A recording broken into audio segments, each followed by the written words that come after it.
All right, let's take a look at question 7. In question 7, we're going to be assessed on how to carry out operations and simplification of radicals into rationals. Question 7 reads, which results in a rational number? The square root of 2 times the square root of 18, 5 times the square root of 5, square root of 2 plus the square root of 2, 3 root 2 plus 2 root 3. So we need to remember what rational numbers are. In order to do well on the Regents exam, you need to know what your rational numbers are. Okay? So all these involve radicals. So let's focus on how to identify a rational when it's presented in radical form.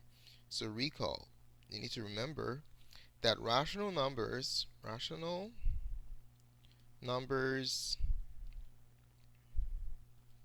do not have radicals. Do not have radicals in their simplest form, in their simplified form. Okay, so if you simplify a radical completely and there are no radicals present, then that radical is a rational. For example, the square root of 9.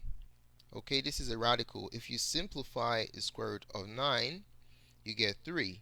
Since the radical is gone, that means that this is a rational number. Alrighty.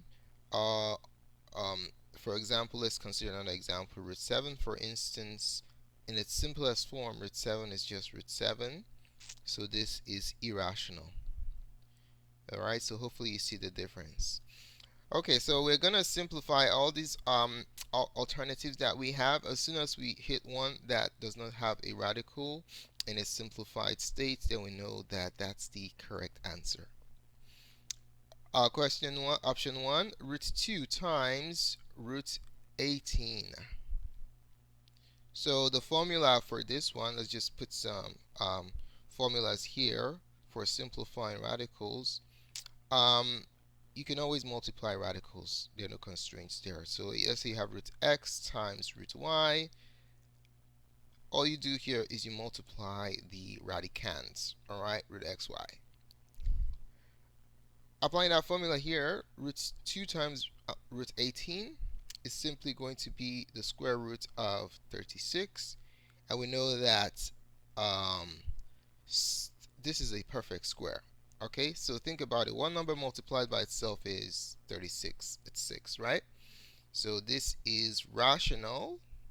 Why? Because the square root is gone in its simplest form. Bam. Ladies and gentlemen, the answer to question 7 is option 1. Alrighty? Alright, let's take a look at the others. Number 2. What is 5 multiplied by the square root of 5? 5 multiplied by the square root of 5 is simply 5 root 5.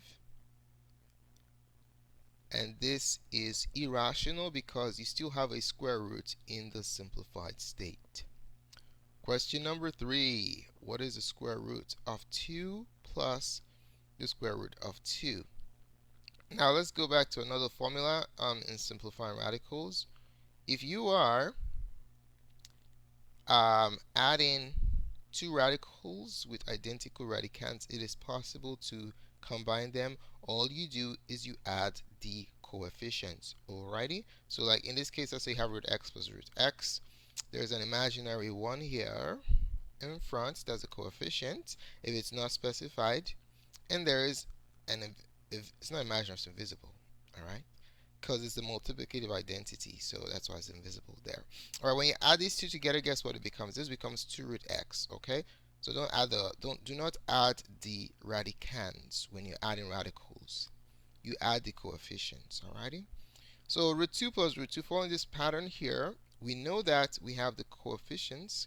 The invisible coefficients we know are 1. So let's reveal their identities. When you add these two, what happens? When you combine these two, first of all, are they combinable? The answer is yes. Why? Because the radicands are identical. But that's not what you're going to add. Okay? The radicands help you to determine if you can combine them or not. And then after you determine that it can be combined, you just combine the coefficients. Alright, so we're going to add 1 and 1. 1 plus 1 is 2, so this is 2 root 2 Root 2 cannot be simplified. This has a radical in its simplified form. Hence, this is an irrational number. Okay, so we see why these are not the answers. Option 4. What is 3 root 2 plus 2 root 3? Now let's look at this closely. Can we combine these two?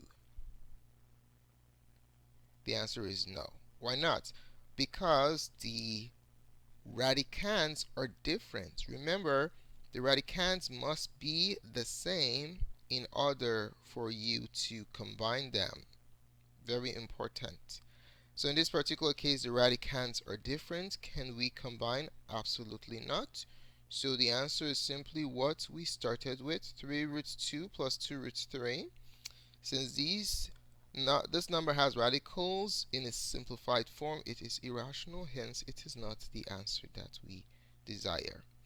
Alright, so we can clearly see that the answer to question number 7 is option number 1. Alright, now question for you to think about. In option 3, we added we added two irrational numbers, okay? We added two irrational numbers and we ended up with an irrational number. So the question is that always the case? Whenever you add two irrational numbers, do you always end up with an irrational number?